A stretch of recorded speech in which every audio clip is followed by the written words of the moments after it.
Viewers, இன்றைக்கி நம்ம எப்படி தவா பீஸா பண்ணுறதுங்கிறது பார்க்கலாம்.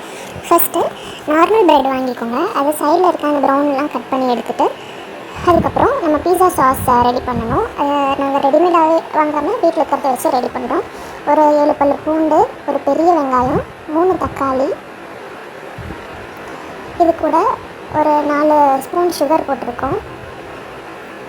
இதில் ஒரு ½ ஸ்பூன் அளவுக்கு உப்பு, அதுக்கப்புறம் 1 spoon chilli powder, ½ spoon chilli flakes, ½ spoon oregano, இதெல்லாம் போட்டு நல்லா கிரைண்ட் பண்ணிவிட்டு அதுக்கப்புறமா ஒரு டவாவில் ஒரு 2 ஸ்பூன் ஆயில் விட்டுக்கோங்க.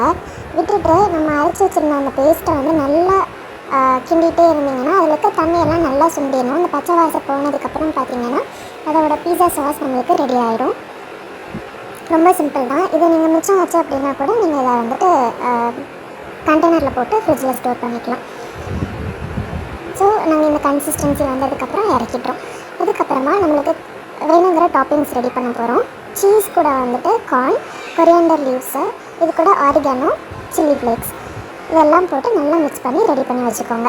இதுக்கு அடுத்தது என்ன பண்ணணும்னா, நம்ம ப்ரிப்பேர் பண்ணி வச்சுருந்த பீஸா சாஸை அது கூட கொஞ்சம் மைனஸ் போடுறதுனாலும் போடலாம், இல்லைனாலும் விட்டுருங்க. அதுக்கப்புறம் நம்ம ரெடி பண்ணி வச்சுருந்த டாப்பிங்ஸ் இவ்வளோதாங்க.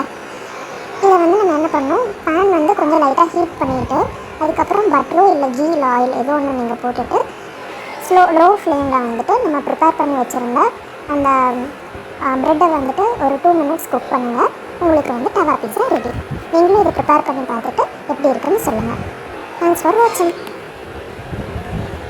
இதில் டாப்பிங்ஸ் வந்து நாங்கள் வேக வச்ச கார்ன் சேர்த்திருக்கோம். அதுக்கு பதிலாக நீங்கள் வந்துட்டு ஆனியன், டொமேட்டோ, குக்கும்பர் அந்த மாதிரி உங்களுக்கு என்ன டாப்பிங்ஸ் பிடிக்குமோ அந்த மாதிரி செஞ்சுக்கலாம். இன்னும் நல்லாயிருக்கும். உங்களுக்கு பிடிச்சிருந்துச்சுன்னா சேனலை லைக் பண்ணுங்கள், ஷேர் பண்ணுங்கள், சப்ஸ்கிரைப் பண்ணுங்கள் மறக்காமல். தேங்க்யூ.